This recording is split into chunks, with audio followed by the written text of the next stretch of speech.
Hola, ¿cómo están todas, todos? Siguiendo con nuestras categorías de interpretación del oleaje en la historia, pues vamos a ver la última categoría, que es la infósfera. Nuevamente haremos un recorrido por las tres olas y en esa perspectiva pues vamos a ver en la infósfera el primer componente, que es la comunicación. ¿Cómo era la comunicación en la primera ola? Pues básicamente era un voz a voz, era una comunicación difícil, lenta e incipiente. Recorría muchísimas veces, aquí vemos, bueno, un voz a voz de un peatón a un caballero, pero muchísimas veces el voz a voz era caminando, entonces era una comunicación lenta, toda la información pues llegaba con muchos meses de distanciamiento, en tanto que en la segunda ola tuvimos una gran revolución frente a la comunicación. Pasamos a tener una comunicación masiva, una comunicación rápida, una comunicación mucho más ágil y mucho más instantánea. Iniciamos pues con redes comunicativas, el telégrafo fue la primera de ellas, el teléfono fue uno de los grandes avances, un voz a voz directo, el periódico de circulación masiva, los correos, la televisión. Y bueno, la televisión ha tenido grandes transformaciones de ser esa televisión análoga con televisores gordos, robustos, a televisores planos y últimamente a televisores transparentes.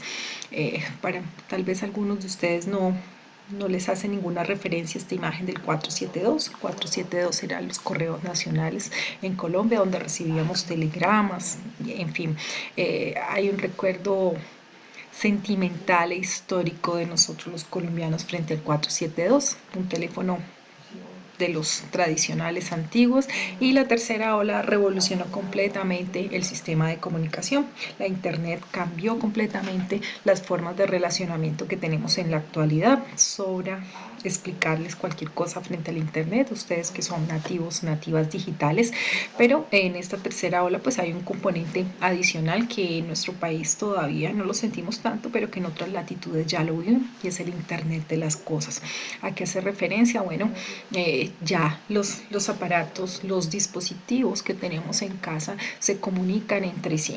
Es decir, estamos avanzando hacia casas inteligentes donde básicamente son un paso alternativo a la inteligencia artificial, que finalmente lo que está vinculando es mucha información en dispositivos que tienen la posibilidad de, a través de los algoritmos, de procesar esa información para tomar decisiones. Entonces, la comunicación ha sido uno de los grandes avances que tenemos en la infósfera del oleaje.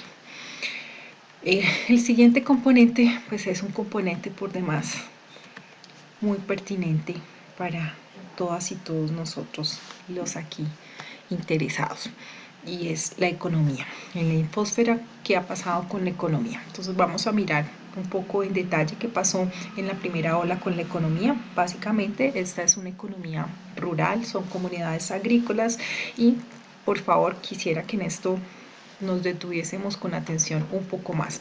En la primera ola, en estas comunidades rurales de base agrícola, pues la producción es para el consumo. Entonces se produce para el autoconsumo, y esa producción para el consumo es lo que denominamos la economía natural. Entonces hablamos de economía natural cuando la producción que se realiza no está destinada para el intercambio ni para el mercado, sino que únicamente se produce para el autoconsumo. Entonces, esta otra característica interesante de la economía de primera ola es que es una economía independiente. Las actividades en el campo, cada quien se va a su faena, pero no depende lo que está haciendo uno de lo que está haciendo el otro, son absolutamente independientes. Son actividades con unos tiempos y unos movimientos bastante lentos. ¿Qué significa esto? Significa que el tiempo pareciera en las actividades agrícolas y rurales que se detuviera, que transitara lentamente. Algunas de esas, no sé si han tenido la oportunidad ustedes de vivirlos, de evidenciarlos, cuando vamos al campo y preguntamos. Les decía que algunas de estas formas de percibir el tiempo en el campo. Tenemos oportunidad cuando viajamos y decimos qué tan distante está determinado lugar y nos dicen un cigarrillo o 2 tabacos o allí nada más, y allí nada más, y 1 hora sigues caminando y le preguntas al siguiente campesino y dónde queda el lugar, allí nada más, y entonces para ellos los tiempos y las distancias transitan en otra perspectiva. La segunda ola, en cambio, es una comunidad ya no agrícola, es una comunidad industrial. La segunda ola y la revolución, marcada por la revolución industrial, pues implicó la concentración de la producción en las factorías, a diferencia de la producción en la comunidad agrícola, donde está dispersa en el campo. Aquí lo que tenemos es una concentración de las actividades de producción. Adicionalmente, ya no se produce para el consumo doméstico, para el autoconsumo, para el consumo propio, sino que la producción está dirigida al mercado. Esa es otra gran diferencia. Asimismo, las actividades productivas tienen una gran interdependencia. Cuando estás en una fábrica no puedes decir, no, yo hago aquí esto y lo que yo hago pues no tiene nada que ver con lo otro. No, en la factoría hay una cadena de ensamblaje, una producción en serie, y por lo tanto las actividades realizadas están completamente interdependientes. Y para lograr esos niveles de interdependencia pues se ha hecho una división del trabajo y una especialización. Cada quien se concentra y se especializa en una actividad, porque esta división y especialización pues genera mayores niveles de productividad y rentabilidad. Entonces nos encontramos en la segunda ola ante una economía del mercado. La tercera ola, ¿qué clase de economía nos propone? Pasamos de una comunidad agrícola a una comunidad industrial y ahora transitamos hacia una comunidad virtual. En términos de producción, se produce por supuesto para el consumo, pero también hay un enorme componente de producción hacia el consumo consciente.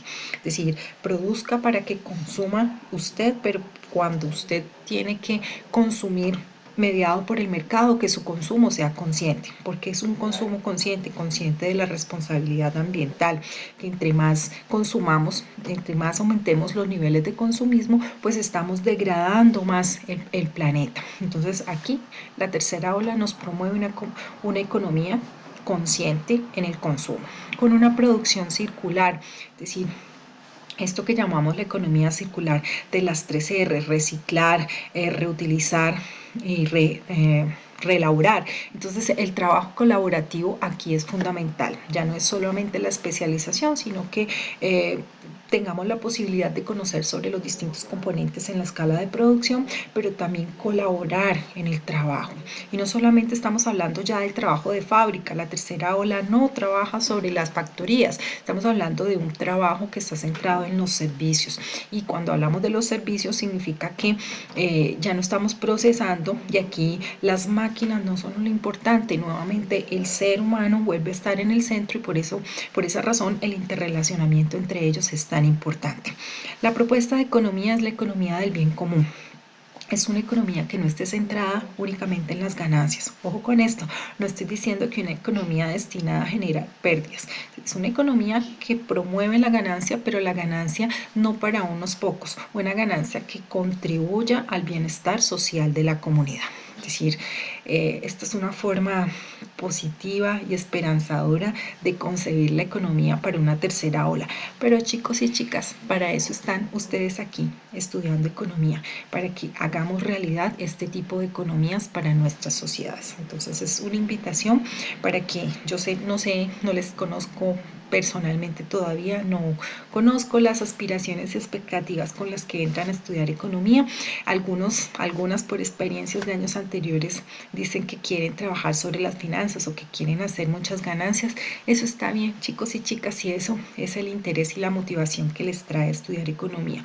Pero no podemos descuidar que los beneficios y las ganancias y el bienestar no puede ser individual y personal.